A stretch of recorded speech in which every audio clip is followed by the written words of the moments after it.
សំណួរសួរថាអ្នកគ្រូតើមានទេស្ត្រីដែលគាត់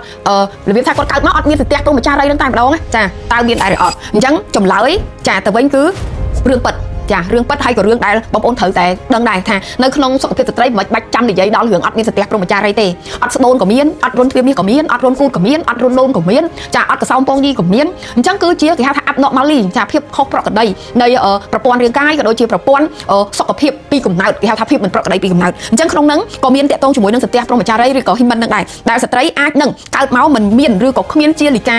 នឹងពីកំណើតឬក៏វាស្ដើងវាមានដែរតែវាស្ដើងមែនតើមើលសឹងតែមិនឃើញសឹងតែមិនដឹងត្មងចាអញ្ចឹងបងប្អូនទាំងអស់គ្នាកុំខ្វល់កុំបារម្ភដូចខ្ញុំបកស្រាយនៅក្នុងហ្នឹងអញ្ចឹងតម្លៃស្ត្រីវានៅលើគុណតម្លៃពិតប្រាកដភាពស្មោះត្រង់ចាហើយនឹងអរិយាប័ត្រមាយាទនឹងវាមានរឿងជាច្រើនទៀតតែស្ត្រីក៏នៅតែដឹងថាទោះ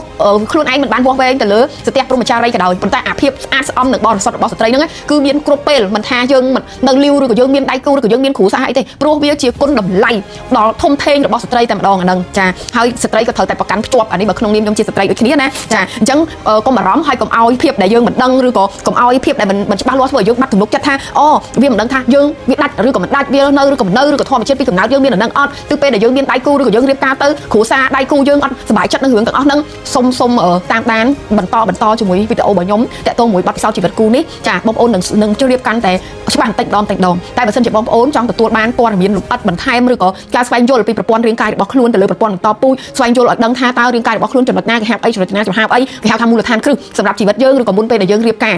ចាឲ្យដឹងពីជីវិតដៃគូនិងប្រព័ន្ធរាងកាយរបស់ដៃគូបងប្អូនកុំភ្លេច comment ថាជីវិតបុរសស្ត្រីចានៅក្នុង comment វីដេអូនេះខ្ញុំនឹងមាន checklist រៀបជាសារជូនតើសន្ទះព្រហ្មចារីជារបាំងបិទចិត្តមែនទេចាអញ្ចឹងចម្លើយអ្នកណាគេខ្លះដែលយល់ថាសន្ទះព្រហ្មចារីហ្នឹងជារបាំងសាច់បិទចិត្តរុនទ្វាមាសលើកដៃចាលើកដៃចាមិនលើកក៏បានដែរប៉ុន្តែថ្ងៃនេះខ្ញុំចង់បកស្រាយព្រោះកន្លែងហ្នឹងខ្ញុំខ្លួនឯងក៏ខ្ញុំយល់បែបហ្នឹងដែរពេលដែលខ្ញុំអត់ទាន់រៀនខ្ញុំគិតថាសន្ទះព្រហ្មចារីហ្នឹងប្រហែលជាវាជាសាច់ដែលបិទចិត្តរុនទ្វាមាសហ្មងណាចាវាបាំងចិត្តតែម្ដងតែធៀបពិតគឺមិនមែនឬក៏មែនចាំស្ដាប់ទាំងអស់គ្នាចាតាមពិតទៅវាមិនមែនជារបាំងបិទចិត្តនោះទេចាអញ្ចឹងចម្លើយមិនមែនទេវាគ្រាន់តែជាលិកាស្ដើងដែលមានរុនប្រហោងពីធម្មជាតិដើម្បីឲ្យឈាមរដូវអាចធ្លាក់មកបានអញ្ចឹងវាគ្រាន់តែជាលិកាស្ដើងទេបើសិនជាវាជាសន្ទះបិទចិត្តមែនស្ត្រីប្រហែលជាគាត់មិនអាចមករដូវបានទេចាព្រោះស្ត្រីមករដូវតាមពីគាត់ពេញវ័យមិនមែនមករដូវពេលដែលគាត់នឹងមានដៃគូឬក៏ឆ្លងកាត់ការរួមរស់ជាមួយគ្នានោះទេចាអញ្ចឹងកន្លែងហ្នឹងខ្ញុំសង្ឃឹមថាបងប្អូនអ្នកផ្ញើសំណួរមកសួរថាសន្ទះព្រហ្មចារីបិទចិត្តមែនទេហ្នឹងបានទទួលនៅចម្លើយចាពីខ្ញុំទៅវិញតាមរយៈការស្រាវជ្រាវបែបវិទ្យាសាស្ត្រខ្ញុំចង់បញ្ជាក់ទៅវិញថាយើងអាចនឹង